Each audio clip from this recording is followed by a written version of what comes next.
Praise lord అండి. దేవునికి మహిమ కలుగును గాక. మరి ఈరోజు దేవాది దేవుడు మీకు నాకు ఇస్తున్న వాక్యాంశంలోకి వెళ్ళడానికి ముందుగా చిన్న ప్రార్థన చేసుకుందామండి. పరిశుద్ర గొప్ప దేవానికి స్తోత్రం, స్తుతి, మహిమ, ఘనతయు ప్రభావం చెల్లించుకుంటున్నాం డాడీ. మరి సమయంలో ప్రభా నా తన యుద్ధము యెహోవాదే అనే వాగ్దానాన్ని మాకిచ్చి ఉన్నావు తండ్రి. అవును ప్రభా, ఏ రీతిగా యుద్ధము మీదైతుందో ప్రభా నా తండ్రి, మేము ఏ రీతిగా ఆ యుద్ధంలో మేము జయించగలమో ఈరోజు మాకు కొన్ని సత్యాలు నేర్పిస్తుండగా ప్రభా, ఇదిగో మరి ముఖ్యంగా పాత నిబంధనలోకి వెళ్ళి ప్రభా నా తండ్రి కొన్ని అంశాలు ప్రభా మీరు ఏ రీతిగా ప్రభా మీ బిడ్డల్ని విజయోత్సవంలోకి నడిపించారో వాటిని మేము ధ్యానిస్తుండగా మా జీవితంలో కూడా ప్రభా మేము విజయోత్సవంలోకి ముందుకెళ్ళి మీ నామాన్ని మహిమపరచుటకు కృప చూపించమని నజరుడైన యేసు ప్రభు నామములో ప్రార్థనంతో అడివేరుకుంటూ పొందుకుంటున్నాం తండ్రి, ఆమేన్. ప్రైజ్ లార్డ్ అండి. దేవునికి మహిమ కలుగును గాక. మరి ఈరోజు దేవుడు మీకు నాకు ఇస్తున్న వాక్యాంశం ఏంటి అంటే, మరి యుద్ధము యెహోవాదే. హల్లెలూయా. యుద్ధము యెహోవాదే. ఎంతమందికి ఈ మాట ఇష్టమో? మరి చాలామందికి ఇష్టం కదండి. ఈ పాట కూడా పాడతాము, యుద్ధము యెహోవాదే అని చెప్పేసి. మరి పాత నిబంధనలో మరి రాజుల గ్రంథాన్ని నేను ధ్యానిస్తున్నప్పుడు మరి అక్కడ ఎన్నో యుద్ధాలు జరుగుతున్నాయి, ఎన్నో రకరకాల యుద్ధాలు జరుగుతున్నాయి. మరి శత్రువులకి మరి అంటే అన్య రాజులకి మరి దేవుని బిడ్డలైన ఇజ్రాయెలైట్స్కి మధ్యలో జరుగుతుంది. ఒకసారి అయితే యూదులకి ఇజ్రాయెలైట్స్కి మధ్యలో కూడా యుద్ధాలు జరుగుతూ ఉన్నాయి. అలా చూసుకుంటూ పోతే మరి ఎన్నో రకరకాల యుద్ధాలు మరి అక్కడ పాత నిబంధనలో జరిగినప్పుడు మరి ప్రతి చోట ఎప్పుడైతే ఎవరైతే మరి దేవాది దేవుని మీద ఆనుకుని దేవా మేమేమి చెయ్యాలి నాయన అని చెప్పేసి, ఇదిగో మేము నిస్సత్తువై ఉన్నాము, మాకు ఆ శక్తి లేదు నాయన, ఆ శత్రువు మాకంటే బలవంతుడు నాయన, మేమేం చేయలేమని వారు రాజులుగాను యాజకులుగాను నిలబడిన వారు ప్రవక్తలు మరి దేవుని సన్నిధిలో మొరపెట్టినప్పుడు అప్పుడు దేవాది దేవుడు మరి ప్రతి ఒక్కరికి మరి అడిగిన ప్రతి ఒక్కరికి ఇచ్చే దేవుడు కదండి. మరి దేవాది దేవుడు చేసిన గొప్ప మాట, ఇచ్చిన వాగ్దానం ఫస్ట్ ఏంటి అంటే, యుద్ధము యెహోవాదే, ఇదిగో నాదే యుద్ధము, యుద్ధము మీది కాదు అని చెప్తూ మరి ఏం చేశాడు తెలుసా అండి, మరి ఆ బిడ్డలకి మరి ఆ సైన్యానికి మరి తన కుమారులకి మరి ముఖ్యంగా తన వంశావళికి మరి దేవుడు ఇచ్చిన గొప్ప విజయాలు మనమేమో పాత నిబంధనలో చూస్తామండి. హల్లెలూయా. దేవునికి మహిమ కలుగును గాక. ఈరోజు నా జీవితంలో కూడా మనం ప్రతి దినము ఏదో రకమైన యుద్ధాలను గుండా మనం వెళ్తాము. అవును, శారీరక సంబంధమైన యుద్ధాలే కావచ్చు, ఆత్మ సంబంధమైన యుద్ధాలే కావచ్చు, లోకానుసారమైన యుద్ధాలే కావచ్చు, లేకపోతే పొరుగు వారితో మరి కాంపిటీషన్స్ కావచ్చు. మరి నువ్వు గెలుస్తున్నావా నేను గెలుస్తున్నాను అని చెప్పేసి, నువ్వు గొప్ప నేను గొప్ప అని లోక సంబంధమైన యుద్ధాలే కావచ్చు. మరి ప్రతి ఒక్కరి జీవితంలో ఏదో ఒక సమయంలో ఖచ్చితంగా యుద్ధాలు జరుగుతాయండి.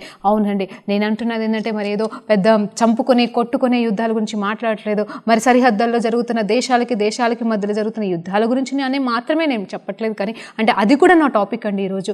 కానీ ఈరోజు ప్రత్యేకంగా దేవాది దేవుడు మరి పాత నిబంధనలో మరి యుద్ధము యెహోవాదే అనే వాగ్దానాన్ని ఏ రీతిగా వారికి ఇచ్చాడు, మరి ఏ రీతిగా వారు జయించారు అనేది మనము కొన్ని విషయాలు ధ్యానించుకుందామండి. ఇలా మనం చెప్పుకుంటూ వెళ్తుండగా ఖచ్చితంగా పరిశుద్ధాత్మ దేవుడు నిజమే మన పక్షాన ఉండి మన జీవితాలకి యుద్ధము మరి కలుగును గాక, మరి ఆ యుద్ధానికి విజయము కలుగును గాక అని చెప్పేసి దేవుడు ఈరోజు మీకు వాగ్దానం చేస్తున్నాడు. అవును చెల్లి, అవునక్క, మరి మీరు ఈరోజు నిజంగా ఎన్ని సమస్యలు గుండా మీరు వెళ్తున్నారు, ఈరోజు అన్నీ కూడా పక్కకు పెట్టేసి, అన్ని బాధ వేదనలు పక్క పెట్టేసి, దేవా ఇదిగో ఈ చెల్లి ద్వారా నువ్వు చెప్తున్న మాట, ఇదిగో ఈ అక్క ద్వారా నువ్వు మాట్లాడుతున్న మాట, ఇదిగో ఈ కుమార్తె ద్వారా నువ్వు మాట్లాడుతున్న మాట, యుద్ధం యెహోవాదే అంటున్నావు అనే మాటని మీరు ధ్యానించమని బ్రతిమలాడుకుంటున్నానండి. మరి ముఖ్యంగా మొట్టమొదటిగా మరి కొన్ని అంశాలను మరి నేను చెప్పబోతుంటుండగా మరి మొట్టమొదటిగా 2 రాజుల గ్రంథము 6వ అధ్యాయాన్ని మరి 7వ అధ్యాయాన్ని మనం ధ్యానించినప్పుడు అక్కడ జరుగుతున్న సంఘటన ఏంటి అంటే, మరి సిరియాలను మరి ఇజ్రాయేల్ వాళ్ళు ఓడించారటండి. మరి ఏ రీతిగా ఓడించారు? ఈ సిరియా వాళ్ళు ఎలాంటి వాళ్ళు అంటే, మరి వాళ్ళు కేవలము మరి వాళ్ళు యుద్ధం చేస్తున్నారు ప్రతిసారి మరి యెరూషలేము మీదకి మరి ఈ ఇజ్రాయెలైట్స్ మీదకి యుద్ధానికి వస్తున్నారు. ఆ సందర్భంలో ప్రతిసారి కూడా వాళ్ళు ఓడిపోతున్నారంట. ఈ సిరియా వాళ్ళు ఓడిపోతున్నారంట. ఓడిపోతున్నప్పుడు ఎందుకు ఇలా జరుగుతుంది, ఎందుకు ఓడిపోతున్నాము, ఎందుకు మనం డిఫరెంట్ వ్యూహాలు వేసినా కూడా మరి మనం ఎందుకు జయించలేకపోతున్నాము అని చెప్పేసి సిరియా రాజు అడుగుతున్నాడంట. వాళ్ళని వాళ్ళ ఆ గుంపులో ఉన్న వాళ్ళని సైన్యాధిపతిని అడుగుతున్నాడంట. ఏమంటున్నాడంట, మరి మన రాజ్యంలో కావచ్చు, మన సైన్యంలో, మన గుంపులో ఎవరైనా మరి ఇజ్రాయెలైట్స్కి సంబంధించిన వాళ్ళు ఉన్నారా, మన మాటలన్నీ జారపెట్టే వాళ్ళంటే మన విషయాలు మన రహస్యాలన్నీ మనం ఏ రీతిగా యుద్ధం చేయబోతున్నామో ఆ విషయాలు చెప్పేవాళ్ళు ఎవరైనా ఉన్నారా అని చెప్పేసి సిరియా మహారాజు అడుగుతున్నప్పుడు మరి వాళ్ళకి సంబంధించిన తన దాసుడు ఒక మాట అంటున్నాడట, అయ్యా మరి ఇక్కడ నుండి మన నుండి అయితే ఎవరు వాళ్ళకి వెళ్ళి చెప్పేవాళ్ళు ఎవరు లేరు, కానీ అలా రహస్యంగా చెప్పేవాళ్ళు ఎవరైతే లేరు, కానీ మరి ఇజ్రాయెలైట్లో ఒక వ్యక్తి ఉన్నాడండి, ఒక ప్రవక్త ఉన్నాడు, ఒక దేవుని దాసుడు ఉన్నాడు, అతని పేరే ఎలీషా గారండి. మరి ఆయన ఎలాంటి గొప్ప ధన్యత కలిగి ఉన్నవాడు, ఎంత గొప్ప అభిషేకము కలిగి ఉన్నవాడు అంటే ఆయనంట రాజుల మనం అంతఃపురంలో మాట్లాడుకుంటున్న మాట, అంటే రాజు అంతఃపురంలో మాట్లాడుకుంటున్న మాటలు కూడా ఆయన చెవులోకి వినగలిగిన శక్తి కలిగిన ఆత్మాభిషేకం కలిగిన వ్యక్తి ఉన్నాడయ్యా అని చెప్పేసి ఈ దాసుడు మరి సిరియా మహారాజుకి చెప్తున్నాడంట. అప్పుడు వెంటనే సిరియా మహారాజు అడిగాడంట, అయితే మీరు వెళ్ళి తొందరగా అతన్ని తీసుకొని రండి, అతను నాకు కావాలి అని చెప్పేసి అని అన్నాడంట. అప్పుడు ఆ తర్వాత మరి వీరేం చేశారంటే ఒట్టిగా వెళ్ళలేదు, కానీ గొప్ప యుద్ధాలతో మరి అంటే రథాలని తీసుకొని సైనికులను తీసుకొని మరి ఈ సైనికుడు వెళ్ళాడంట. ఎవరిని? ఎలీషాని పట్టుకోవడానికి వెళ్ళినప్పుడు అక్కడ మరి ఎలీషా వాళ్ళ మరి పనివాడు అక్కడ ఉన్నాడు. చూశాడు, అమ్మో ఇంతమంది వస్తున్నారు, ఇన్ని రథాలతో వస్తున్నారు, ఎలీషా గారిని చంపడానికి వస్తున్నారు అని చెప్పేసి భయపడి తన యజమాని అయిన ఎలీషా దగ్గరికి వెళ్ళినప్పుడు ఎలీషా గారు చెప్తున్నారంట, అయ్యా నువ్వు భయపడొద్దు, ఇదిగో నువ్వు భయపడకూడదు, ఎందుకంటే ఒక మాట క్లియర్గా చెప్తున్నాడు, మన పక్షంలో ఉన్నవాడు. అక్కడ ఎక్కడ అంటే 6వ అధ్యాయము మరి అదే 2 రాజుల గ్రంథము 6వ అధ్యాయము 16వ వచనంలో చెప్తున్న మాట ఏంటంటే, మన పక్షంలో ఉన్నవాని కంటే మన పక్షంలో ఉన్నవారు వారి పక్షంలో ఉన్నవాని కంటే శ్రేష్ఠులు గొప్ప వాళ్ళై ఉన్నారు అని చెప్తున్నాడు. హల్లెలూయా, దేవునికి మహిమ కలుగును గాక. ఇక్కడ ఎలీషా భక్తుడు మరి తన దాసుడితో మాట్లాడుతున్న మాట ఏంటంటే, ఆ రథములను గుర్రాలను చూసి, ఇదిగో మనకి వ్యతిరేకంగా వస్తున్న వాళ్ళని చూసి నువ్వు భయపడకయ్యా, కానీ చూడు మన పక్షంలో ఉన్నవాడు వారికంటే గొప్ప వాళ్ళు అని చెప్తూ అక్కడితో ఆగలేదు, కానీ దేవాది దేవుడికి ప్రార్థన చేస్తున్నాడు ఎలీషా. ఏమని తెలుసా? ఇదిగో నా దాసుడైన ఈ వ్యక్తి కళ్ళు తెరిపించిన ఆయన, మనోనేత్రములు తెరివించును ఆయన అని ప్రార్థన చేసినప్పుడు వెంటనే ఆ దాసుడు ఏమి చూస్తున్నాడు తెలుసా అండి? అక్కడ పర్వతముల చుట్టూ మరి వారు ఉన్న చుట్టూ ఏంటంటే తెలుసా, అగ్ని గుర్రముల చేత రథముల చేత నిండి ఉన్నాయంట. అగ్ని రథములంట, మరి గుర్రములంట. హల్లెలూయా, దేవునికి మహిమ కలుగును గాక. అంటే బీభత్సమైన అగ్నితో కూడిన అంటే దేవుని రథములు మరి అక్కడ ఉన్నట్టుగా మరి ఆ సేవకుడు ఆ దర్శనంలో చూశాడు. దర్శనం కాదండి, అది నిజమే. మరి వారి కంటే కూడా శత్రువుల సమూహము కంటే కూడా గొప్పవారు మన పక్షాన ఉండడం మాత్రమే కాదు, ఇదిగో నువ్వు చూడు అని చెప్పేసి ఎలీషా గారి ప్రార్థన ద్వారా మరి తను చూడడం జరిగింది. ఆ తర్వాత చూస్తే అక్కడితో ఆగిపోలేదు అక్కడ ఆ సంఘటన. ఏంటి అంటే మరి ఆ దాసుడైతే చూసి అమ్మయ్య అనుకొని నిబ్బరంగా ఉన్నాడేమో, మరి వారైతే అటాక్ చేయడానికి వచ్చారు, ఎలీషా గారి దగ్గరికి వచ్చారు. వచ్చినాక వెంటనే మరి ఎలీషా గారు ఇంకొక ప్రార్థన చేస్తున్నాడు. ఎలాంటి ప్రార్థన చేస్తున్నాడంటే, వారందరూ ఎవరైతే ఆ గుర్రాల మీద, ఆ శత్రు సైన్యం మీద ఉన్న గుర్రాల మీద కూర్చొని ఉన్నారో వారందరికీ కూడా అంధకారము కలుగును గాక అని చెప్పేసి తను ప్రవచనించినప్పుడు వెంటనే మరి ఆ శత్రువుల కళ్ళు అన్నీ కూడా మూయబడి గుడ్డివారైపోయారటండి. హల్లెలూయా, దేవునికే మహిమ కలుగును గాక. గుడ్డివారైపోయి మరి వారు పడిపోయినట్టుగా మరి అక్కడ బైబిల్ గ్రంథంలో రాయబడింది. వెంటనే ఇజ్రాయేల్ రాజు వచ్చాడు. ఇజ్రాయేల్ రాజు వచ్చి చెప్తున్నాడు, అయ్యా ఎలీషా గారు మరి ఏం చేయమంటారు? మరి వీళ్ళందరినీ నేను నాశనం చేసేస్తాను, వాళ్ళని చంపేస్తాను, ఇదిగో మరి నాకు శత్రువులుగా వచ్చారు కదా, వీళ్ళని నేను చంపేద్దునా, మరి వీళ్ళని నాశనం చేద్దునా అని చెప్పేసి ఎలీషాను అడిగినప్పుడు వెంటనే ఎలీషా గారు ఒక మాట అంటారు, లేరు, వీళ్ళు మనకి వాళ్ళు మన దగ్గరికి బందీలైపోయారు కాబట్టి వాళ్ళని చంపాల్సిన అవసరం లేదు, కాబట్టి నువ్వేం చేస్తావు అంటే వాళ్ళకి భోజనం పెట్టి వాళ్ళని పంపించేసేయి అని చెప్పేసి ఎలీషా గారు మరి రాజుకి అక్కడ ఆజ్ఞ ఇస్తాడంట. వెంటనే రాజుగారు మరి అక్కడ భోజనం పెట్టేసి వాళ్ళకి భోజనం పెట్టేస్తాడు. మరి ఆ తర్వాత వాళ్ళ కళ్ళు కూడా తెరవబడతాయి. కానీ ఇక మీదట ఎన్నటికీ కూడా మరి ఆ గుంపులో ఉన్న వారు ఎవరు కూడా మరి ఆ రాజ్యానికి సంబంధించిన వారు ఎవరు కూడా మరి తర్వాత యుద్ధానికి అంటే తర్వాత కొన్ని రోజుల తర్వాత వచ్చారు, కానీ ఆ సమయంలో మాత్రం మళ్ళీ యుద్ధానికి కానీ వీరికి వ్యతిరేకంగా కానీ రాలేదండి. హల్లెలూయా, దేవునికి మహిమ కలుగును గాక. ఇక్కడ నేను చెప్పాలనుకుంటున్న మాట అంటే, ఇక్కడ యుద్ధం యెహోవాదే అనేది ఎలా అయిపోయింది అంటే, అక్కడ ఎలీషా గారు ప్రార్థన చేశారండి. ఎలీషా గారు ఎవరండి? మరి దేవుని చేత ఎన్నుకోబడిన ప్రవక్త మాత్రమే కాదు, మరి ఆయన ఏంటంటే దీర్ఘ దృష్టితో ఎలా చూస్తాడంటే ఎక్కడ ఏం జరుగుతుందో కూడా మరి దేవుడు తనకు బయలుపరుస్తాడండి. మరి ఈ దీర్ఘ దృష్టి కలిగిన వాళ్ళు అంటే మరి దూరదృష్టి అని చెప్తారండి. మరి హల్లెలూయా, మరి వీరు ఏం చేస్తారంటే తన రాజ్యాన్ని కాపాడుకోవడానికి మరి నిజమే రాజులకి మరి ఆజ్ఞ ఇవ్వడానికి, మరి రాజులని నడిపించడానికి మరి దేవుని చేత ఎందుకు ఏర్పాటు చేయబడిన వారండి. రాజులైతే మరి ఆ రీతిగా చూడరు, కానీ రాజులు ఎప్పుడైతే వీరి మీద ఆధారపడతారో, హల్లెలూయా, దేవునికి మహిమ కలుగును గాక. మరి రాజులు ఎప్పుడైతే దేవుని ప్రవక్తల మీద ఆధారపడి వారి మాటలు చొప్పున మరి వారు చేసినప్పుడు నిజమే యుద్ధం యెహోవాదే అన్నట్టుగా దేవుడు విడిపిస్తాడండి. నిజమే, ఇక్కడ యుద్ధం చేశారండి. రాజైన సిరియా రాజు దగ్గరికి వెళ్ళి మరి ఇజ్రాయేలీ రాజు మరి ఏమైనా యుద్ధం చేస్తాడంటే అక్కడ యుద్ధం చేసినట్టుగా రాయబడలేదు. కానీ కేవలం దేవుని సన్నిధిలో చేసిన ఒక మాట, ఒక ప్రార్థన, అది ఏం జరిగిందంటే మొత్తం వాళ్ళని నాశనం అంటే ఓటమికి గురి చేసిందండి. హల్లెలూయా, దేవునికి మహిమ కలుగును గాక. అదొక సంఘటన. ఆ రీతిగా ఉండి దేవుడు వారికి యుద్ధంలో జయాన్ని ఇచ్చినాడండి. మరి ఇంకొక సంఘటన, మరి అదే 2వ రాజుల గ్రంథము మరి 3వ అధ్యాయంలో మనం చూసినప్పుడు మరి అక్కడ నాకు చాలా ఇష్టమైన అధ్యాయం అండి. అది ఎలా అంటే నేను చూశాను, దేవా ఏంటి దేవా ఇక్కడ ఏం జరుగుతుంది అని అన్నప్పుడు 2 రాజుల గ్రంథము 3వ అధ్యాయంలో మనం చూసినప్పుడు అక్కడ క్లియర్గా రాయబడుతుంది ఏంటంటే మొయాబీయులటండి. హల్లెలూయా, మొయాబీలు అనేవాళ్ళు మరి అక్కడ ఎవరికి వ్యతిరేకంగా వస్తున్నారు అంటే మరి ఇజ్రాయెలైట్ రాజు ఎవరై ఉన్నారంటే యెహోరాముకి వ్యతిరేకంగా వాళ్ళు వచ్చి యుద్ధం చేస్తున్నారటండి. హల్లెలూయా. అప్పుడు మరి ఆ సమయంలో యూదా వారికి మరి అలాగే ఇజ్రాయెలైట్స్ వారికి సమాధానపరచబడిన మరి యెహోషాఫాటు చేత మరి వారు ఉన్నారు కాబట్టి యెహోషాఫాటు వచ్చి అంటున్నాడంట, ఇదిగో మీ పక్షంలో మేము కూడా యుద్ధం చేస్తామని. అంత మాత్రమే కాదు, ఏదోము రాజు కూడా వచ్చి అక్కడ వారికి సపోర్ట్గా నిలబడతానని చెప్పారండి. హల్లెలూయా, దేవునికి మహిమ కలుగును గాక. ఇక్కడ మొయాబీయులు మరి ఎవరికి వ్యతిరేకంగా యుద్ధానికి వస్తున్నారంటే 3 రాజులకు వ్యతిరేకంగా వచ్చి యుద్ధం చేయడానికి వాళ్ళు సంసిద్ధమవుతూ ఉన్నారు. మరి ఇక్కడ చూస్తే మరి యెహోషాఫాటు ఒక మాట అంటాడు, అయ్యా మరి రాజా, మరి ఇజ్రాయేల్ రాజును అంటున్నాడు, రాజా మరి ఇక్కడ మనకి ఎవరైనా మరి దేవుని యాజకులు ఉన్నారా, దేవుని ప్రవక్త ఎవరైనా ఉన్నారా, మనం ఏ రీతిగా వారిని జయించగలమని మనం అడగడానికి మరి ఎవరైనా ఉన్నారా అన్నప్పుడు, అవును ఉన్నాడు, ఇక్కడ ఎలీషా అనే ప్రవక్త ఉన్నాడు, మనం అతని దగ్గరికి వెళ్ళొచ్చు అని చెప్పినప్పుడు వాళ్ళు నిజమే మరి వెళ్తారండి. వెళ్ళినప్పుడు మరి అతను ఒక మాట అంటాడు, అవును కరెక్టే, నేను మీకోసం మాట్లాడాలని నేను అనుకోవట్లేదు, కానీ ఇదిగో ఈ రాజు కోసం, ఏది యూదా రాజని యెహోషాఫాటు కోసము నేను మాట్లాడడానికి ఇష్టపడుతున్నానని చెప్పేసి మరి అక్కడ మరి దేవుని ఆత్మ చేత నింపబడిన వాడై మరి ఒక మార్గము సరళం చేసే రీతిగా అక్కడ యుద్ధాన్ని ఏ రీతిగా జయించాలో దానికోసం అని చెప్పేసి ఒక ఆలోచన చెప్తున్నాడండి. అది పరలోకము నుండి వచ్చిన ఆ దర్శనాన్ని చూసి మరి అది నోటితో మరి ఎలీషా గారు చెప్తున్నారు. ఏమని చెప్తున్నారు తెలుసా అండి? మరి ఒక మాట అంటున్నారు, ఇక్కడ ఈ లోయలన్నింటినీ కూడా మీరు ఏం చేస్తారంటే ఇక్కడ ఉన్న లోయలన్నీ గోతులతో తవ్వమంటున్నాడు. హల్లెలూయా, నిజమే. అక్కడ జరిగిన సంఘటన ఏంటంటే ఈ 3 రాజులు మరి వాళ్ళ సైనికులతో పాటుగా మొయాబీలకు వ్యతిరేకంగా మరి యుద్ధానికి వెళ్ళినప్పుడు అక్కడ ఏమైందంటే నీళ్లు కూడా లేని పరిస్థితి వచ్చిందటండి. నీళ్లు కూడా లేక అసలు అక్కడ యుద్ధంలో మొయాబుల చేత చావడం కాదు, కానీ ముందుగానే దాహముతో మరి నీరు లేక చచ్చిపోయే పరిస్థితికి వాళ్ళు వచ్చారటండి. ఆ సమయంలో మరి ఈ రీతిగా యెహోషాఫాటు గారు మరి ఎలీషా దగ్గరికి వెళ్ళినప్పుడు మరి అయ్యా మా పరిస్థితి ఇలా ఉంది, ఇప్పుడు మేము ఏం చేయాలి, మరి దేవుడు ఏం చెప్తున్నాడు, మాకు మార్గం ఏమి అని చెప్పేసి అడిగినప్పుడు అప్పుడు ఎలీషా గారు ఒక మాట అంటారు, మీరు ఈ లోయలన్నింటినీ గోతులతో తవ్వండి, వర్షం కానీ మరి గాలి కానీ ఏది రాదు, ఏ సూచన ఉండదు, కానీ పొద్దున అంటే తెల్లవారుజామున మార్నింగ్ అంతా కూడా ఇవన్నీ కూడా హల్లెలూయా ఇవన్నీ కూడా ఈ లోయలన్నీ కూడా మీరు తవ్వుతున్న ఆ గోతులన్నీ కూడా మరి నీటితో నింపబడతాయి.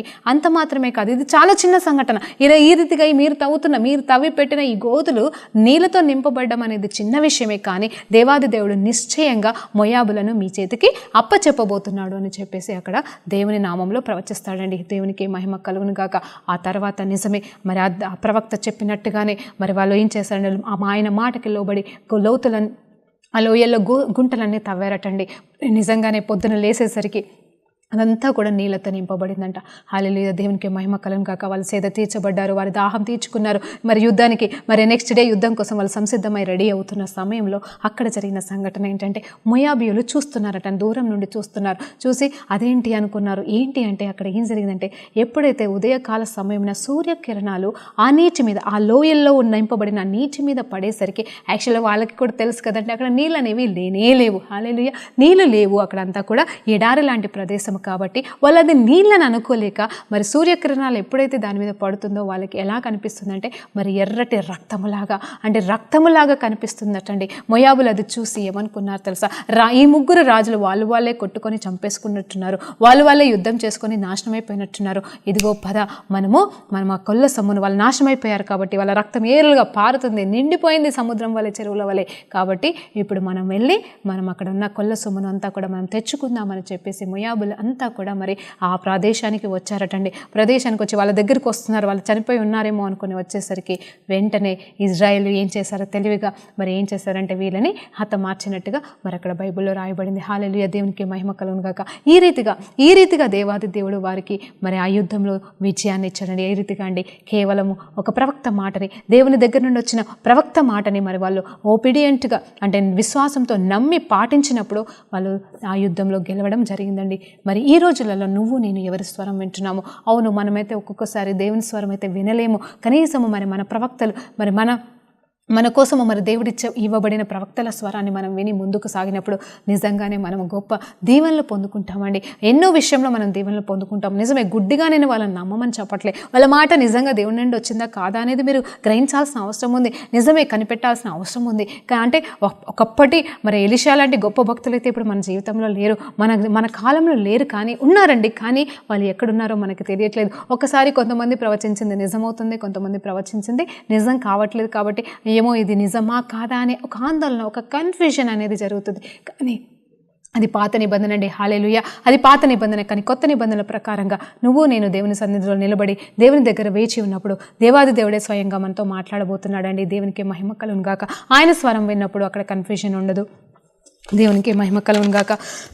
మరి తర్వాత ఇంకో సంఘటనలో కూడా మనం వెళ్దామండి. మరి 2 కొరింథీయుల రాసిన గ్రంథము 20వ అధ్యాయంలో మనం ధ్యానించినప్పుడు అక్కడ క్లియర్గా రాయబడుతున్న మాట ఏంటి అంటే, మరి ఇంకో సంఘటనలోనికి మనం వెళ్ళినప్పుడు 2 కొరింథీయులు రాసిన అంటే 2 దినవృత్తాంతం అండి. 2 దినవృత్తాంతంలో 20వ అధ్యాయంలో మనం చూసినప్పుడు అక్కడ ఈ సంఘటన అయితే మరి చాలామందికి తెలుసు. ప్రతి ఒక్కరు మనం దీన్ని ధ్యానిస్తాము, దీని గురించి మనకి తెలుసు. ఇక్కడ ఏంటి అంటే యెహోషాపాతు గారు, మరి ఇక్కడ కూడా యెహోషాపాతు గారే ఉంటారండి. మరి ఇక్కడ ఏమవుతుందంటే మరి ఎంతోమంది అక్కడ యుద్ధానికి వచ్చినప్పుడు, అక్కడ యుద్ధంలో జరుగుతున్నప్పుడు సంఘటన ఏంటి అంటే, దేవా మరి ఇక్కడ చాలామంది మాకు వ్యతిరేకంగా వస్తున్నారు. చాలామంది అంటే 2 గుంపుల వాళ్ళు వస్తున్నారటండి. ఒకటి అమోనియా వాళ్ళు వస్తున్నారు, ఇంకొకరేమో మొయాబులు అంట. వీళ్ళిద్దరూ కూడా మరి ఈ రాజుకి యూదా రాజుకి వ్యతిరేకంగా వాళ్ళు యుద్ధానికి వచ్చినప్పుడు అక్కడ యెహోషాపాతు గారు ఒక ప్రార్థన చేస్తున్నారు. అయ్యా, నువ్వు తప్ప మాకెవరు దిక్కులేరు నాయన అని చెప్పేసి ఒక ఉపవాస ప్రార్థనలో మరి కనిపెట్టడం జరిగింది. ఆ ఉపవాస ప్రార్థనలో కనిపెడుతూ అందరూ మరి సేనాధిపతులు కావచ్చు, యుద్ధానికి సంసిద్ధంగా ఉన్న వాళ్ళంతా కూడా కనిపెడుతూ ప్రార్థన చేస్తున్నప్పుడు దేవుని ఆత్మ మరి ఒకరి మీద వాలి అక్కడ ప్రవచిస్తున్నారు. ఏంటి అంటే, ఇదిగో మీ రీతిగా చేయండి, మీరు యుద్ధము చేయవలసిన అవసరం లేదు. అక్కడ దేవుడు మాట్లాడుతున్నాడు. For the battle belongs to me but not you అని క్లియర్గా మాట్లాడుతున్నాడు. ఆత్మదేవుడు మాట్లాడుతున్న సంఘటన ఏంటంటే, you need not fight for this fight అంటే ఈ యుద్ధము మీరు చేయాల్సింది కాదు, నేనే చేస్తానని క్లియర్గా మాట్లాడినప్పుడు మరి యెహోషాపాతు సాష్టాంగపడి మరి దేవునికి వందనాలు చెప్పి ఆ తర్వాత మరి ఏం చేయాలి ప్రభువా అని మరి ఒక్కొక్క అడుగుతున్నప్పుడు అక్కడ ఏంటంటే కేవలం ఆ యుద్ధ భూమిలోకి వెళ్ళి హల్లెలూయా యుద్ధ భూమిలో నిలబడి మరి స్తుతి ఆరాధన చేయమని దేవుని చేత ప్రేరేపించబడ్డాడండి. మరి అక్కడున్న ఆ తలాంతులు తనకి తలాంతులు అయితే లేవు, కానీ అక్కడ పాటలు పాడే తలాంతులు లేనివారైనాను ఉన్నవారైనాను ప్రతి ఒక్కరి చేత మరి పాటలు పాడించాడు. వాయిద్యాలు మోగించడానికి మరి అక్కడ అన్ని ఏర్పాటు చేసి అక్కడ యుద్ధ భూమిలో నిల్చున్నారటండి. మరి ఆ సమయంలో జరుగుతున్న అది మాత్రమే కాదు, ఆరాధన జరగడం మాత్రమే కాదు, మరి చాటుకన మరి పొదల్లో కూడా కొంతమందిని దాచిపెట్టాడటండి. మరి ఆ సమయంలో వీరిద్దరూ మరి శత్రు సైన్యం వచ్చి మరి అక్కడ వీరిని అటాక్ చేసిన, వీరైతే ఆరాధన చేస్తున్నారు కాబట్టి డైరెక్ట్గా వచ్చి అటాక్ చేస్తుంటే అక్కడ వెంటనే మరి దాక్కున్న వాళ్ళంతా వచ్చి వీరిని అటాక్ చేసినప్పుడు జరిగింది. అప్పుడు నిజంగానే దేవుడు ఎంతోమంది మరి ఆ అటాక్ చేయడానికి ముందుగా జరిగిన సంఘటన ఏంటి తెలుసా? వీరైతే కళ్ళు మూసుకొని స్తుతి ఆరాధన చేస్తున్నారో వారైతే వచ్చి వీరిని యుద్ధం చేయాలని చూస్తున్నారు. మరి అక్కడ జరుగుతున్న సంఘటన ఏంటంటే, అక్కడ దేవాది దేవుడు ఏ రీతిగా అక్కడ మరి వారికి గుడ్డితనము అది ఏమి కలిగించాడో, మరి ఏ రీతిగా వారిని కన్ఫ్యూజన్లోకి నడిపించాడో నాకు అర్థం కాలేదు. కానీ ఇటు ముయాబులు అక్కడ అమోనియాలు ఇద్దరు కలిసి ఏం చేశారు తెలుసా అండి? వాళ్ళే కొట్టుకొని చచ్చిపోయినారటండి. హల్లెలూయా, దేవునికే మహిమ కలుగును గాక. ఒక శత్రువు ఇంకొక శత్రువు మరి వాళ్ళిద్దరు కలిసి వచ్చారు, కానీ వాళ్ళిద్దరే కొట్టుకొని చనిపోయినట్టుగా ఇక్కడ బైబిల్లో రికార్డ్ చేయబడింది. దీని వలన కారణం ఏంటి? దీనికి నిజంగా ఇది ఎవరు కారణం అని అంటే, యెహోషాపాతు గారు చేసిన మరి ఆ యథార్థత జీవితం. ఆయన ఒబీడియంట్ అయ్యాడండి. ఆయన ప్రార్థన కలిగిన వ్యక్తి. ఆయన రాజుల మాటల కంటే మరి దేవుని మాట నమ్మే వ్యక్తి. ఇదిగో ఎలీషా లాంటి ప్రవక్తల మాటలు ఒబీడియంట్గా విని పాటించిన ఈ వ్యక్తి, దేవుని స్వరం ఏంటో గ్రహించిన వ్యక్తి. మరి దేవుడు ఏది చెప్తే అది చెప్పాడండి. ఒక్కసారి ఆలోచించండి, యుద్ధ భూమిలోకి వెళ్ళి మ్యూజిక్ వాయించడం అనేది అది ఎంత వ్యతిరేకంగా ఉంటుంది అసలు ఆలోచించడానికి, అది ఎంత పిచ్చిగా ఉంటుంది. అవును, ఎంతోమంది దాసుల ద్వారా మనం ఈ వాక్యం అయితే ఎన్నోసార్లు విన్నాము. నేనైతే కనీసం ఒక 100 టైమ్స్ అన్న ఈ దినవృత్తాంతంలో సంబంధించిన ఈ యుద్ధానికి సంబంధించిన మెసేజ్ నేను వినుంటానండి, ఖచ్చితంగా ప్రైజ్ అండ్ వర్షిప్ చేయండి, ప్రైజ్ అండ్ వర్షిప్ చేయండి, అప్పుడు యుద్ధం దేవుడే చూసుకుంటాడు. మన స్తుతి ఆరాధనలో మనం పాలుభాగస్తున్నప్పుడు ఖచ్చితంగా అపవాది దుర్గములు కూలిపోతాయి అని చెప్పేసి మనం ఎన్నోసార్లు గంటలు మనం ఆరాధనలో పాల్గొంటాము. నిజమే, నేను కూడా అనుభవించానండి. నా జీవితంలో ఎన్నో అద్భుతాలు, సూచక క్రియలు నేను స్తుతి ఆరాధనలో గంటలు పాల్గొన్నప్పుడు నేను అనుభవించాను. ఆయన చేత నింపబడ్డాను, ఆయన చేత గొప్ప కార్యంలో నేను పొందుకున్నానండి. హల్లెలూయా, దేవునికి మహిమ కలుగును గాక.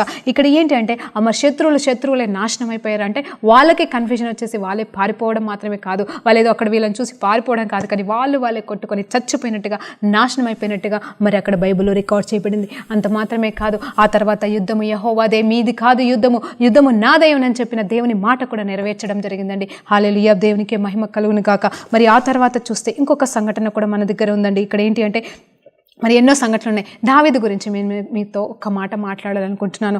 అవును, ఇక్కడ దావీదు మహారాజు కూడా ఆయన ఏ సందర్భంలో అంటే గొలియాతు సందర్భం అండి. దావీదు గొలియాతు గురించి మరి మనందరికీ తెలిసిన విషయమే. మరి ఆ మాట అయితే అది ఎంత గొప్ప విశ్వాసముతో కూడిన కార్యము దావీదు మహారాజు అక్కడ చేశాడు. అప్పటికి మహారాజు అయితే కాలేదు, ఒక చిన్న బాలుడిగా ఉన్నాడని మనకి తెలుసు. ఆ 1 సామ్యుల గ్రంథము 17వ అధ్యాయంలో మరి 38 నుండి 58వ వచనం వరకు మనం చూసినప్పుడు అక్కడ అంటున్నాడు గొలియాతు ఈ దావీదుని చూసి అంటున్నాడు, ఏంటి నువ్వు అసలు నన్ను ఏమనుకుంటున్నాను, మన కుక్కనా లేకపోతే ఏమనుకుంటున్నావు, కర్రతో వస్తున్నావు కొట్టడానికి అని చెప్పేసి అక్కడ గొలియాతు బెదిరిస్తుంటుండగా దావీదు గారు ఏమంటున్నారు తెలుసా, నువ్వు ఎవరి పేరులో వచ్చావో నాకు తెలీదు, నువ్వేదో 40 రోజుల నుండి ఇంతమందిని భయపెట్టిస్తున్నావు, నాకు అనవసరం అదంతా, కానీ నువ్వెవరి పేరు మీద వచ్చావో నాకు అనవసరం, ఎంత బలం ఉందా నీకు, ఎంత పెద్దోడవే నాకు అనవసరం, నేనైతే దేవాది దేవుని నామంలో వచ్చి ఉన్నానని చెప్పేసి అక్కడ మాట్లాడుతున్నాడండి. హల్లెలూయా, ఈ లోకాన్ని ఏలుతున్న దేవుని నామంలో నేను వచ్చి ఉన్నాను, నా దేవుడు గొప్ప దేవుడు, ఆయన యుద్ధము యెహోవాదని ప్రకటిస్తున్న నా దేవుని నామంలో నేను వచ్చి ఉన్నానని చెప్పేసి అక్కడ మరి 47, 49 వచనంలో పలుకుతూ, అంత మాత్రమే కాదు విశ్వాసముతో ఏం చేశాడు తెలుసా అండి, తన చేతిలో ఉన్న ఒక రాయిని తీసి అతను వడిసెతో కొట్టాడండి. హల్లెలూయా, తన దగ్గర ఎన్ని రాళ్ళు ఉన్నాయి తెలుసా అండి, 5 రాళ్ళు ఉన్నాయంట, 5 నున్నటి రాళ్ళు ఉన్నాయంట. ఒక్కసారి ఆలోచన, 5 నున్నటి రాళ్ళు మామూలు రాళ్ళు కాదండి. అంటే వాటిని వాడడానికి తను తయారు చేసి సిద్ధపరచుకున్నాడు. దేనికోసం సిద్ధపరచాడు అనేది కాదు ఇక్కడ అంశం, కానీ తనైతే సిద్ధపరచుకున్నాడు. తర్వాత చూస్తే 5 రాళ్ళకెళ్ళి ఒకటే రాయి ఎత్తడండి.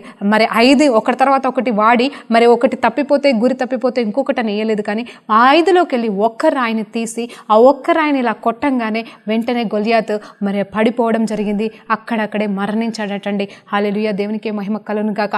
యుద్ధము యెహోవాదే అని ప్రకటిస్తున్న దేవుని నామంలో నేను వచ్చి ఉన్నాను కాబట్టి యుద్ధము నాది కాదు అని చెప్పేసి ఎప్పుడైతే దావీదు మరి గొలియాతుని చంపడానికి ఎదుర్కొన్నాడో, నిలబడ్డాడో, వెంటనే యుద్ధం యెహోవాదైంది. ఆ దావీదు ఒక చిన్న రాయిని అలా ఇవ్వడం వల్ల మరి అక్కడ ఒరిగేదేమీ లేదు, అక్కడ జరిగేదేమీ లేదు, కానీ దేవుడే జోక్యం కల్పించుకొని ఆ గొలియాతుని నాశనం చేశాడండి. దేవునికి మహిమ కలుగును గాక.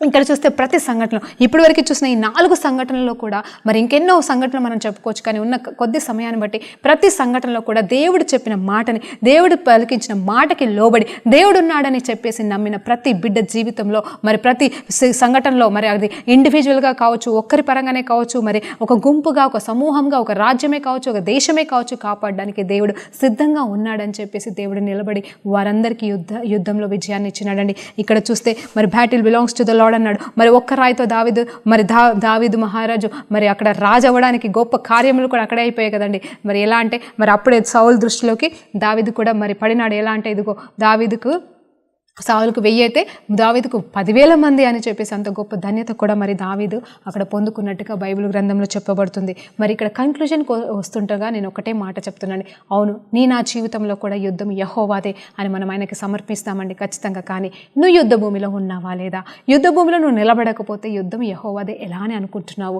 నేను చాలా మందితో ఇదే మాట చెప్తాను, నేను కూడా అనుకుంటాను, అవును, యుద్ధం యెహోవాదే అని చెప్పేసి నువ్వు ఆ యుద్ధ భూమిలో నిలబడకుండా, అంటే ఆ పరిస్థితిలో నువ్వు నిలబడాలి బాస్, నువ్వు నిలబడాలి. ఎందుకు చెప్తున్నానంటే నువ్వు పక్కకి పారిపోతే నా దేవుడు చూసుకుంటాడు ఏమైనా చేసుకొని చెప్పేసి ఆ సంఘటనలో, ఆ సిచ్యువేషన్లో నిలబడకుండా నీ విశ్వాసం అనే క్రియతో కావచ్చు, లేకపోతే ఆత్మీయ జీవితంతో కావచ్చు, ప్రార్థన అనే ఆయుధాన్ని పట్టుకొని నిలబడుతున్నావా? నువ్వు ఏదో ఒక ఆయుధాన్ని పట్టుకొని నిలబడుతున్నావా? లేకపోతే నాకు అనవసరం, నాకు అవసరం లేదు, దేవుడు చేసుకుంటే చేసుకొని, లేకపోతే లేదని చెప్పేసి నువ్వు ఆ యుద్ధ భూమి నుండి పారిపోతున్నావా అని దేవుడు ఈరోజు ప్రశ్నిస్తున్నాడు. అవును, నువ్వు ఆ భూమిలో నిల్చుంటేనే కదండి, నువ్వు ఆ భూమిలో నిలబడి దేవుని వైపు చూసినప్పుడు, సరే నీకు ఏవో ప్రవక్త ప్రవక్తలు లేరేమో, నీకు చెప్పేవాళ్ళు లేరేమో, నీకు దారి చూపించే వాళ్ళు లేరేమో, కానీ దేవాది దేవుడు ఉన్నాడు, నిన్ను చూస్తున్న దేవుడు, నీ సమస్యను చూస్తున్న దేవుడు ఉన్నాడు. ఇదిగో దేవా, నువ్వే నాకు దిక్కు, నువ్వు తప్ప నాకు వేరే దిక్కు లేరని చెప్పేసి నువ్వు మొరపెడుతూ ఆయన వైపు చూసి ఆ యుద్ధ భూమిలో నేను నిలబడ్డప్పుడు ఖచ్చితంగా దేవాది దేవుడే జోక్యం కల్పించుకొని నీకు విజయాన్ని ఖచ్చితంగా తీసుకొస్తాడని నేను చెప్తున్నాను. లేకపోతే ఎవరికి ఇస్తాడండి విజయం? అవును, నువ్వు ఒకవేళ పారిపోయినా అక్కడ యుద్ధంలో దేవుడు ఖచ్చితంగా గెలుస్తాడు, కరెక్టే. అప్పుడు ఎవరికి ఇస్తాడండి విజయం అనేది కూడా నువ్వు ఆలోచన చేయాలి. నువ్వు కానీ నిల్చుంటే ఆ యుద్ధ భూమిలో దేవుడు నీకు విజయాన్ని ఇస్తాడు, నిన్ను కనపరుస్తాడు, నిన్ను మహిమపరుస్తాడు, నీ ద్వారా ఆయన మహిమ పొందుకుంటాడండి. అదే యుద్ధ భూమిలోకి వెళ్ళి నువ్వు పారిపోతే మరి ఆయన ఎవరికి ఇవ్వాలండి విజయం? ఎవరికి ఇవ్వాలి? కాబట్టి ఆయన జోక్యం కల్పించుకోలేడు. ఈరోజు నిజంగా సిస్టర్స్ మీరు వింటున్నారేమో, బ్రదర్స్ మీరు వింటున్నారేమో, ఈరోజు నేను ఒకటే మాట్లాడుతున్నాను. ఈరోజు సమర్పించుకోండి ప్రతి బాధని, వేదని అన్నిటినీ మీరు సమర్పించుకున్నప్పుడు దేవాది దేవుడే మీకు సహాయం చేస్తాడని నేను నమ్ముతున్నాను. ఈ రోజులలో అయితే నిజంగా మనకైతే ఏ శత్రువులు లేరు. అవును, ఇండివిజువల్గా మనం చూస్తే మరి ఒప్పుకుంటాను, మనుషులే శత్రువులాగా కనిపిస్తున్నారు, కానీ మనుషులు మన శత్రువులు కాదని నేను చాలాసార్లు చెప్పాను, మళ్ళొక్కసారి చెప్తున్నాను. దుష్టుడు వాళ్ళని వాడుకుంటున్నాడు, కానీ నిజమైన శత్రువులు మనుషులు కాదండి. కాబట్టి పరలోకమున్న దేవుని నామంలో మిమ్మల్ని బతిమలాడుకుంటున్నాను, దయచేసి శత్రువులు అంటే మనుషులను చూడకండి, కానీ పరిస్థితుల వైపు చూసి పరిస్థితుల నుండి మీరు బయటకు రమ్మని బతిమలాడుకుంటున్నాను. ప్రార్థనతో ముగించుకుందామండి. పరిశుద్ధ గొప్ప దేవా, నీకు స్తోత్రం, స్తుతి, మహిమ, ఘనత, ప్రభావం చెల్లించుకుంటున్నాం నైడే. అవును తండ్రి, ఈరోజు ప్రభా యుద్ధం యెహోవాదే అని ప్రకటించినావు నాయన. నిజమే, మా జీవితంలో ప్రభా ఎన్ని యుద్ధాలలో గుండా మేము వెళ్ళామో నాయన. ప్రభా అతని నీ మీద ఆధారపడకుండా ఎన్నో విషయాలు మేము ఓడిపోయాం, తప్పిపోయాం, పడిపోయాం, కానీ ఈరోజు తీర్మానం తీసుకుంటున్నాం నాయన. నాతో పాటుగా ప్రభా అతని వాక్యం వింటున్న ప్రతి బిడ్డ కూడా తీర్మానం తీసుకుంటుండగా మా జీవితంలో జరిగే ప్రతి యుద్ధానికి ప్రభా అతని మీరే న్యాయకత్వం చేయమని వేడుకుంటున్నాం తని. మీరే యజమానిగా ఉండి నడిపించమని బ్రతిమలాడుకుంటున్నాం తని. మాకు విజయాన్ని ఇచ్చే దేవుడు నీవే కాబట్టి ప్రభా అతని మేము ఆ యుద్ధ భూమిలో నిలబడి నిన్ను స్తుతిస్తూ నిన్ను గణపరుస్తూ ప్రభా అతని నీ నామంలో విజయోత్సాహాన్ని మేము ముందుకు సాగట కృప చూపించమని, ప్రతి బిడ్డను దీవించి ఆశ్రయించమని నజరుడైన యేసు ప్రభు నామములో ప్రార్థనతో వేడుకుంటూ పొందుకుంటున్నాం తండ్రి. ఆమేన్. Praise lord.